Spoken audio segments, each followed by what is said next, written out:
Todos hemos visto esa cara.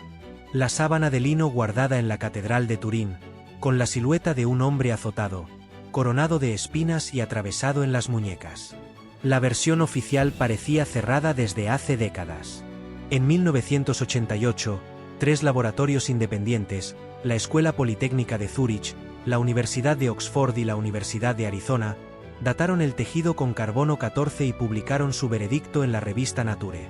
La tela era medieval, fabricada entre los años 1260 y 1390. Un fraude del siglo XIV. Caso resuelto. Pero hay un detalle que casi ningún reportaje mencionó. La muestra que analizaron los 3 laboratorios se cortó de una sola esquina de la reliquia.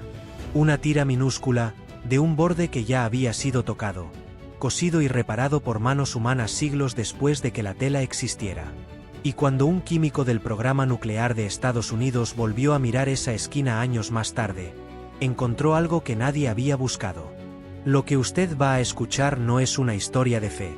Es el registro de 4 estudios científicos, 3 de ellos publicados en revistas revisadas por pares, que llegaron a una conclusión que la datación de 1988 no puede explicar. Y el hombre que pasó 46 años protegiendo esa evidencia era judío, escéptico, y nunca quiso demostrar nada.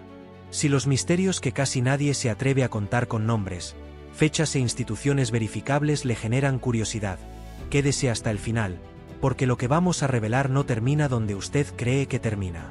Empecemos por el problema físico, porque es el que sostiene todo lo demás. La imagen del hombre en la sábana santa no es una mancha común.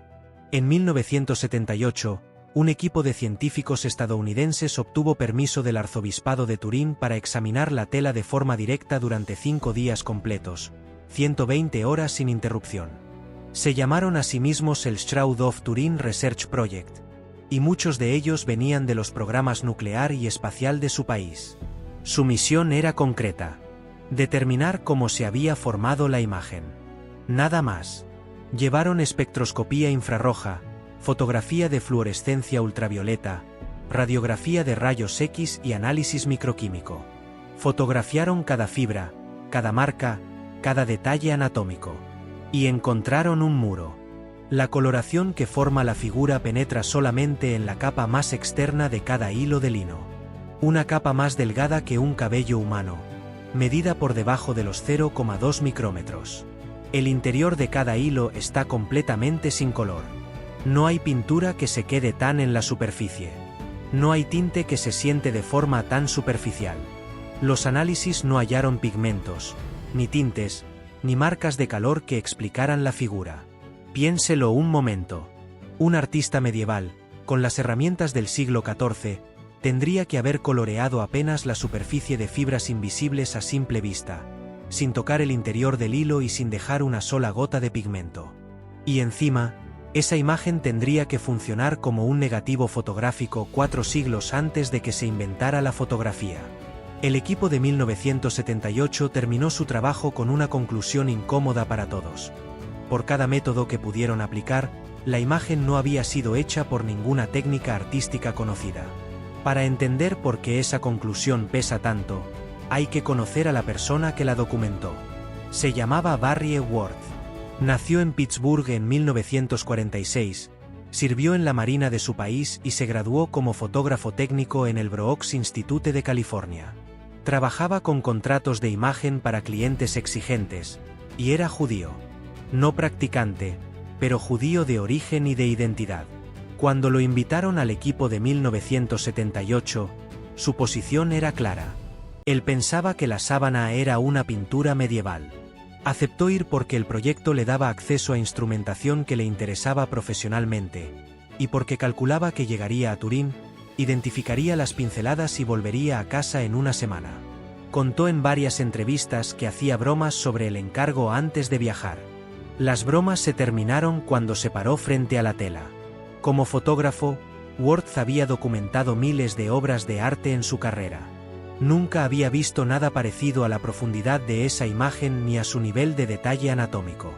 Le llamó la atención un dato específico.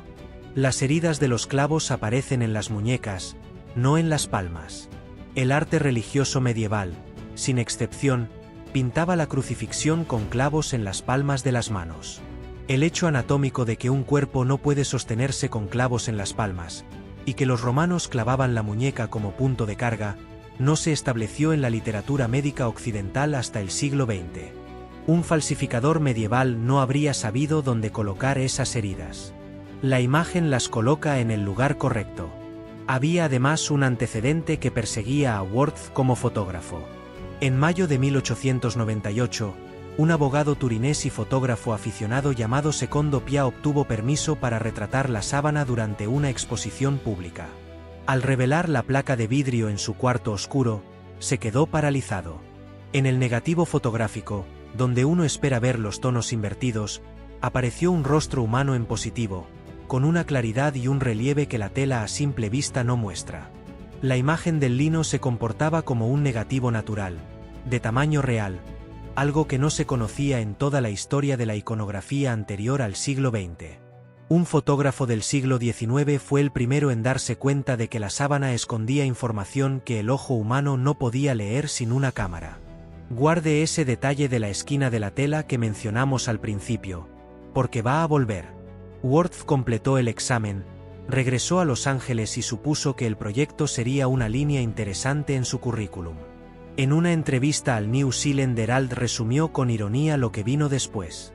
Dijo que la paradoja de su vida era el tiempo que pasaba, siendo judío, tratando de educar a cristianos sobre que aquello podía ser una reliquia de Jesús. Aún faltaban 46 años de trabajo por delante. Hay una segunda propiedad de la imagen que el público casi nunca escucha, y que a los ingenieros del equipo les quitó el sueño.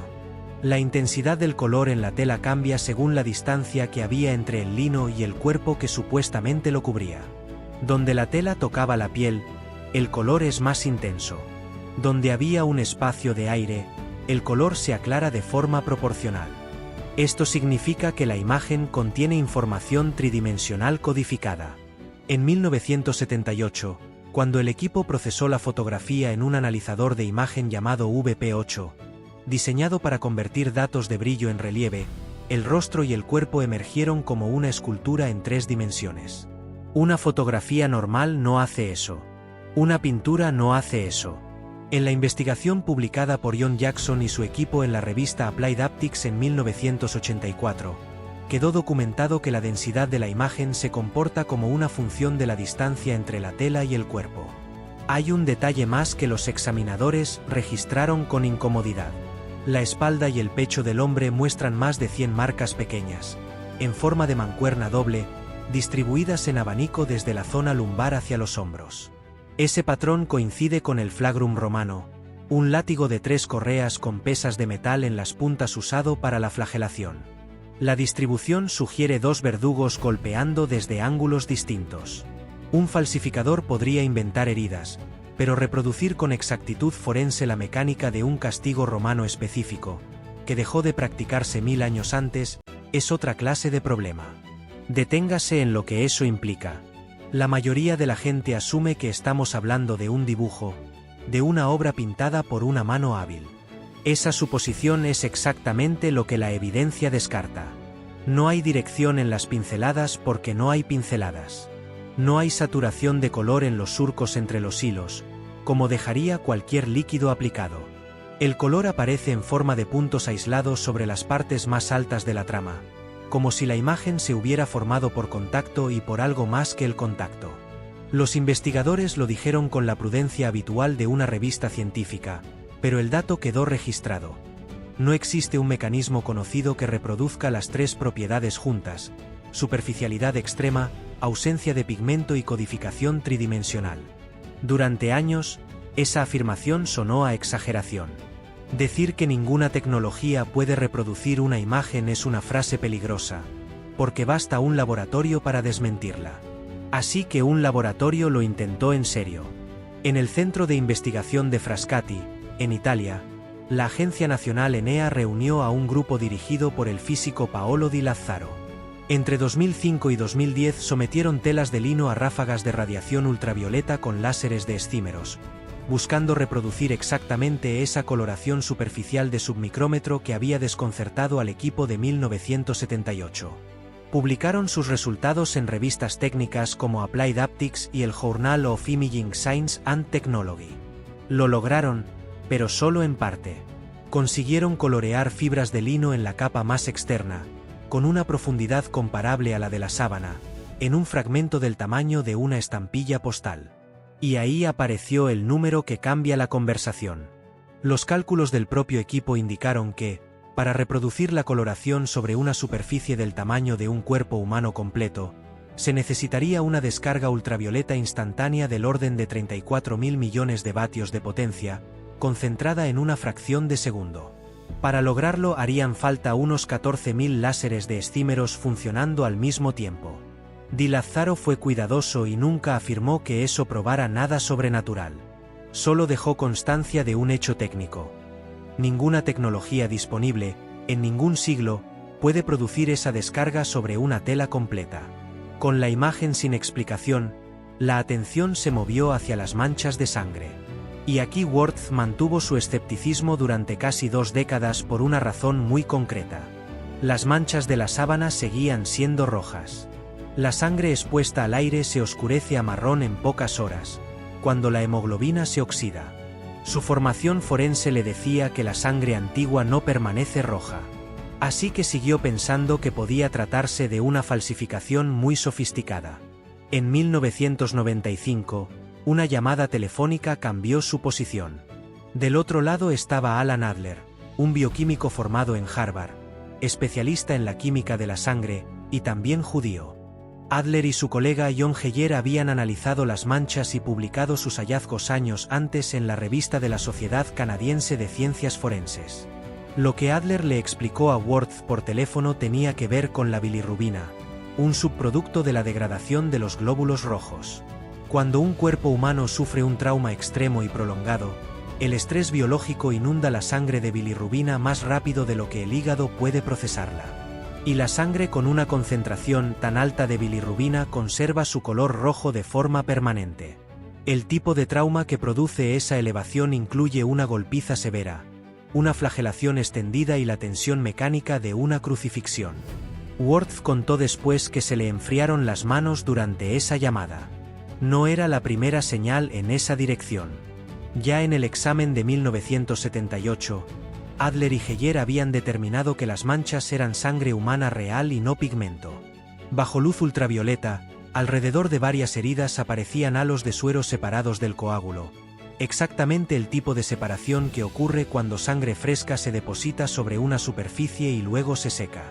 Encontraron hemoglobina y productos de su degradación. Un pintor que quisiera falsificar ese efecto en el siglo XIV habría tenido que conocer la química de la coagulación 4 siglos antes de que existiera. Las heridas de la sábana, además, no están pintadas sobre la imagen del cuerpo.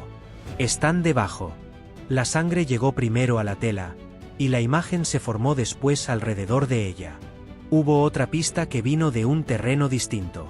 El criminólogo suizo Max Frey tomó muestras de polvo de la tela en los años 70 y afirmó haber identificado granos de polen de plantas propias de la región de Jerusalén y de Anatolia.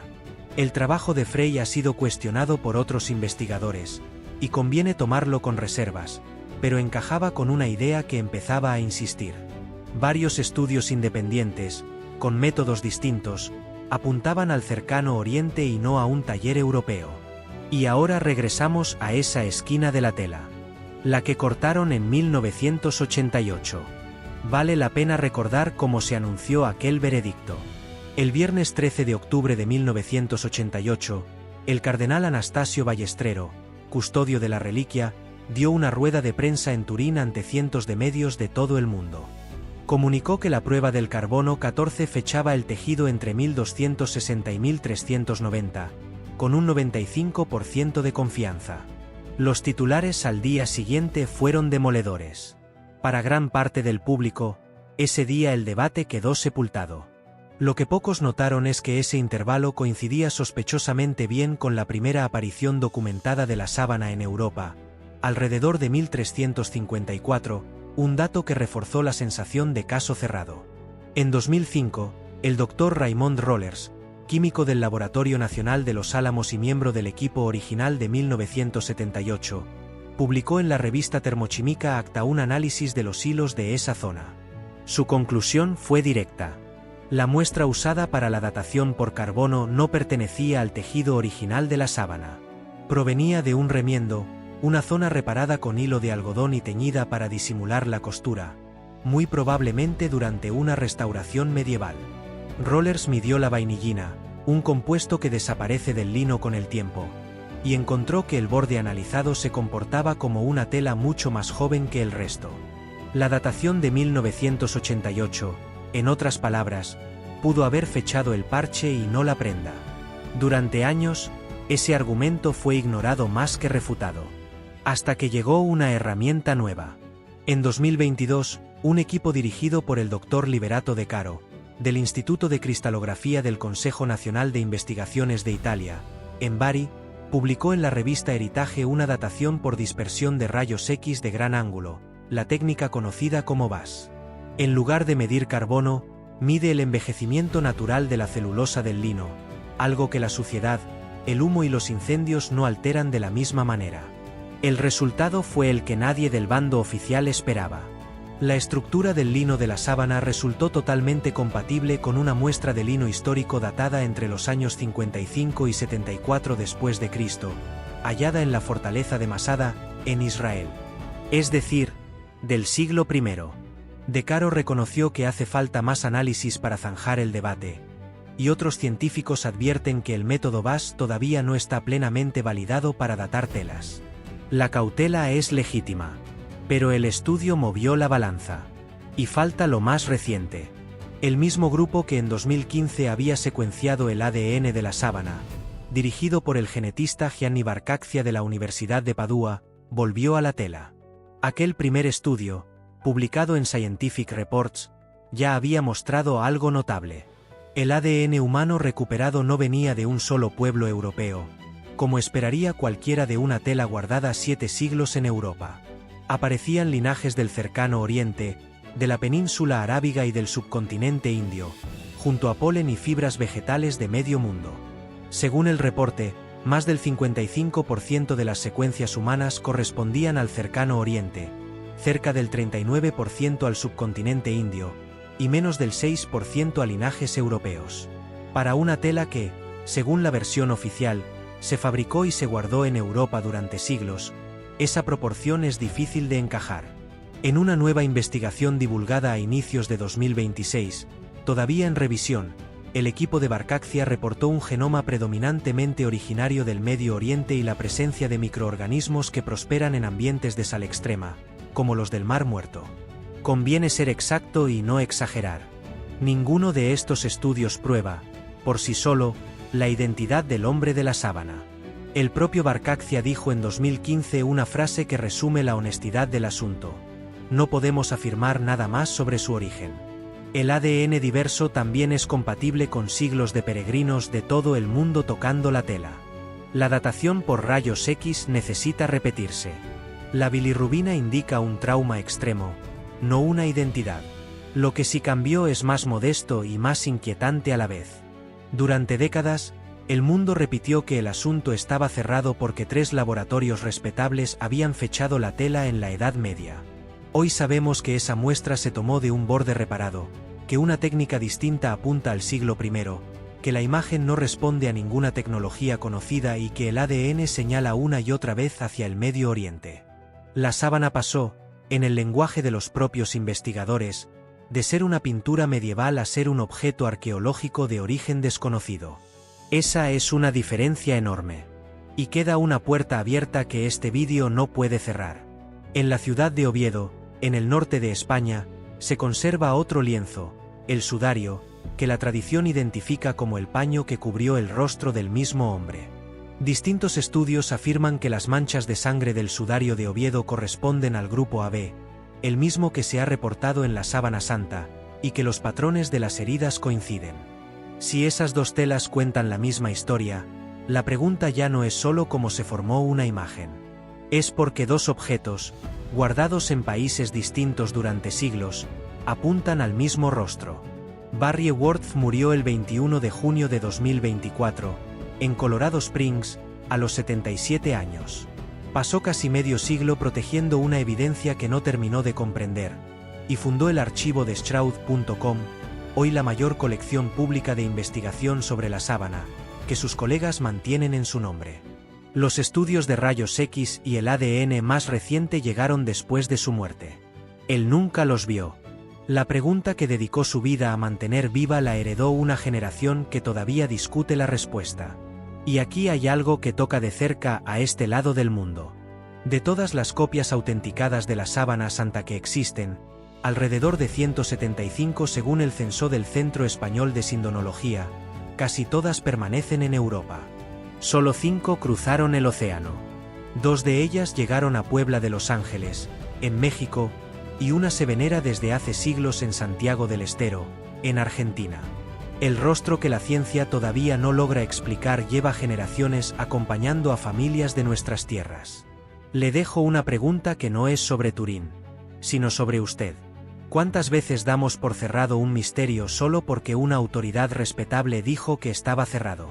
Si esta clase de historias, contadas con nombres, fechas y fuentes verificables, es la que usted quiere seguir escuchando, suscríbase y active la campana, porque el próximo relato empieza justo donde este nos dejó, frente a un rostro que 2 telas distintas insisten en señalar.